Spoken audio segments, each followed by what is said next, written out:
அன்பு நெஞ்சங்களே, அனைவரும் இது தெரியுமா குட்டி கதை நிகழ்ச்சியில் வரவேற்கிறேன். இன்னைக்கு நம்ம பார்க்க போகிறது அமைதியே சிறந்த மந்திரம்.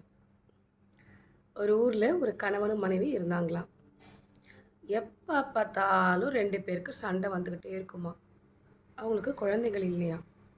சின்ன விஷயத்துக்கு கூட கணவர் மனைவியை போட்டு அடிக்கிறதும் திட்டுறதும் அவங்க குடும்பத்தை பற்றி இழுக்கிறதும் குறை சொல்கிறதும், உடனே மனைவிக்கு கோவம் அவங்களும் நல்லா பிடிச்சி கற்றுவாங்களாம்.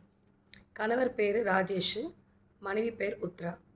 2 பேருமே அப்படி சண்டை போட்டுப்பாங்களாம். ராஜேஷ் ஆஃபீஸ் விட்டு வந்தாக்கா ஒரு காஃபியில் கூட குறை கண்டுபிடிக்கிறது, உத்ரா அதுக்கு பதில் பேசுறது, இப்படி 2 பேரும் மாற்றி மாற்றி பயங்கரமாக சண்டை போட்டுட்டு இருந்தாங்களாம். அவங்க வீடே நரகமாக மாறி போச்சான். அப்போது அந்த ஊருக்கு ஒரு நாள் ஒரு சாமியார் வந்தார்னு அந்த அம்மா கேள்விப்படுறாங்களாம் உத்ரா. உடனே அவங்க என்ன பண்ணுறாங்களா, அந்த சாமியாரை போய் பார்த்து தன்னுடைய நிலைமையை சொல்கிறாங்களாம். அப்போ அவர் என்ன பண்ணாரா, ஒரு சின்ன ஒரு டப்பா கொடுத்து, இதில் அரிசி இருக்குது, மந்திர அரிசி.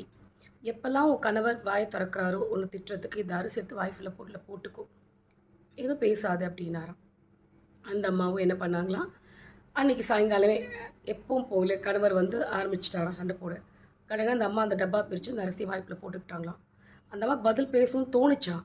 ஆனாக்கா அந்த அரிசி வாயில் இருந்தனால அவங்களுக்கு பேச முடியும், அமைதியாக இருந்தாங்களாம்.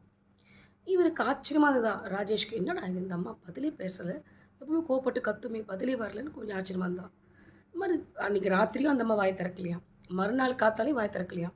இதே மாதிரி 2-3 நாள் போச்சான். ஆச்சரியமாக இருந்ததான் இவருக்கு, இன்னும் உத்தரா நம்ம கூட சண்டைக்கே வரல அப்படின்னு சொல்லிட்டு. உடனே இவர் என்ன பண்ணார், இவர் மனசை மாறிச்சான். நேராக மனைவி கிட்டே போனாரா, உத்தரா நான் இத்தனை நாளாக உன்னை கடுமையாக பேசுகிற தப்பு தான், உன்னை நான் அவ்வளோ நோக்கடிச்சிக்கக்கூடாது, உன் மனசை காயப்படுத்திருக்கக்கூடாது, அதனால தான் நீயும் எடுத்து பேசுனேன், என்னை மன்னிச்சிடுமா அப்படின்னாரா. உத்தராவும் மனசார மன்னிப்பு கேட்டாங்களாம். அன்னிலேருந்து அவங்க 2 பேருக்குள்ளேயும் சண்டையே இல்லையா, அவங்க வீடு சொர்க்கமாக மாறி போச்சா. இல்லை என்ன பியூட்டி அப்படின்னாக்கா, அந்த அரிசி மந்திர அரிசிலாம் கிடையாது, வெறும் அரிசி தான்.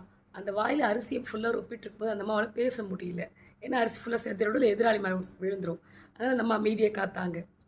ஆக மொத்தத்தில் சண்டை நடக்கும் பொழுது நம்ம அமைதியாக ஒருத்தர் இருந்தாங்கன்னா அந்த அமைதி தான் சிறந்த மருந்து. அந்த இடத்துல பிரச்சனைக்கு ஒரு பெரிய தீர்வு அதுதான். எப்போவுமே பொதுவாக பார்த்திங்கன்னா நம்ம மேலே தப்பு இருந்தாலும் இல்லைனாலும் ஒருத்தர் வேகமாக கத்தும் போது இன்னொருத்தர் அமைதி காத்தாக்கா கொஞ்ச நேரத்தில் அந்த இடம் அமைதியாகவே ஆகிடும், எந்த பிரச்சனையும் இருக்காது. நன்றி, வணக்கம்.